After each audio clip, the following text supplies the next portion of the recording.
એક ભાઈ અને બહેનની વાત છે, નાના દીકરા દીકરીની વાત છે, પણ એમાંથી મોટા મોટા વડીલો કે મોટા શેઠ સાહુકારો બધાને બહુ સરસ સમજાય એવી એક નાનકડી એક વાર્તા છે, માર્મિક વાત છે. અંતમાં બે ત્રણ પંક્તિઓ છે, શેર છે, તમારા જીવને ટચ કરી જાય એવી વાત છે.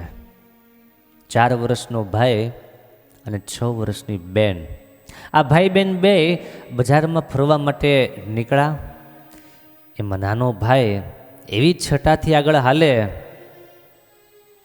પોતાની બેનનું રક્ષણ કરતો હોય, એનું ધ્યાન રાખતો હોય, એની જવાબદારી જાણે કે પોતાને ખંભે હોય એવી અદાથી હાલતો હતો. આહા, પાછળની બેન ચાલી આવે.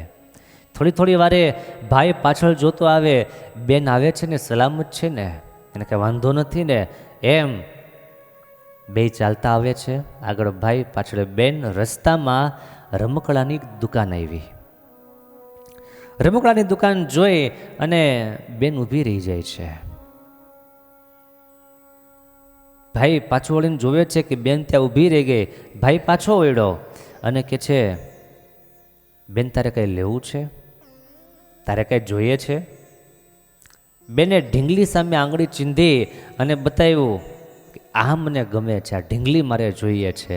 એટલે ભાઈએ બેનની આંગળી પકડી અને એક વડીલની અદાથી, એક બહુ મોટો માણસ હોય, મોટી ઉંમરનો હોય, એવી રીતે એ ઢીંગલી હાથમાં આપી અને બેન ખુશ થઈ ગઈ.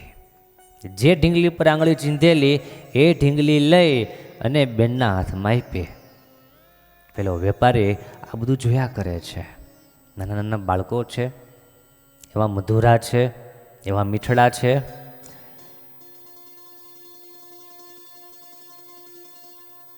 ભાઈના માસૂમમાં પણ વડપણને નિરખી અને મનમાં પેલો વેપારી મુસ્કુરાય છે. કાઉન્ટર પાસે આવીને 4 વર્ષનો દીકરો બોલે છે, આ ઢીંગલીનું શું છે? આ ઢીંગલીના કેટલામાં આપી? પેલો વેપારી પણ બાપ જીવતરને ઘોડીને પી ગયેલો હોય અને વેપારી બોલ્યો, તમારી પાસે શું છે વડીલ? છોકરાને કે તમારી પાસે શું છે? બાળકે ચડ્ડીના ખિસ્સામાં હાથ નાખ્યો, સમુદ્રમાં તળેથી છીપલા ભેગા કરેલા અને છીપલા જેટલા હતા બધાય કાઉન્ટર ઉપર મૂક્યા. મારી પાસે આ છે, એમાંથી જેટલા તમારે કિંમત લાગતી હોય એટલા લઈ લ્યો.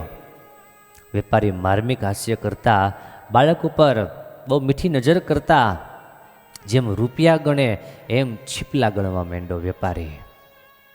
બાળકે કહ્યું, ઓછા છે? વેપારી કે ના, આમાંથી એમ તો વધશે. અને વધેલા છીપલા ફરીથી છોકરાએ પોતાના ખિસ્સામાં નાખી દીધા અને ઢીંગલીને રમાડતા રમાડતા બે ભાઈ બહેન જતા રહ્યા. એ બે ગયા પછી વેપારીને એના માણસે પૂછ્યું કે શેઠ, આવી કિંમતી ઢીંગલી તમે છીપલાના બદલામાં આપી દીધી? વેપારીએ કહ્યું, ભાઈ આપણે મને છીપલા છે, આપણી દ્રષ્ટિએ છીપલા છે, પણ એને મન તો એ બહુ મોટી સંપત્તિ છે, એને માટે તો બહુ મોટી એ મોંઘા મૂલી મૂડી છે. અત્યારે એને ભલે નહીં સમજાય, પણ એ મોટા થશે ત્યારે સમજાશે કે આપણને છીપલાના બદલામાં ઢીંગલી આપેલી એ છીપલાની ખરેખર કોઈ કિંમત નહોતી, પણ એ વેપારીએ આપણને રાજી કરવાને માટે છીપલાના બદલામાં ઢીંગલી આપેલી. અને ત્યારે વિચાર કરશે કે દુનિયામાં કોઈ સજ્જન માણસ પણ હતો, આપણી પાસે રૂપિયા નહોતા પણ એને છીપલાના બદલામાં ઢીંગલી આપી. બહુ સરસ પંક્તિઓ લખાઈ. કંઈક ઈચ્છાઓ અધૂરી હોય છે, જિંદગી તોય મધુરી હોય છે.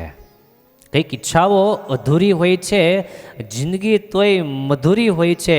દ્રાક્ષ ખાટી હર વખત નથી હોતી, દ્રાક્ષ ખાટી હર વખત નથી હોતી, જીભ પણ ક્યારેક તુરી હોય છે. લીમડાના પાન મેં પણ ચાખ્યા છે, માણસના બોલ કરતા મીઠા લાગ્યા છે.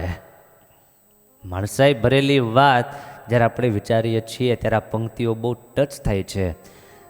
જિંદગી રોજ મને શીખવે કે જીવતા શીખ, જીવતા શીખ, એક હાંધતા 13 તૂટશે, પણ સીવતા શીખ, સીવતા શીખ.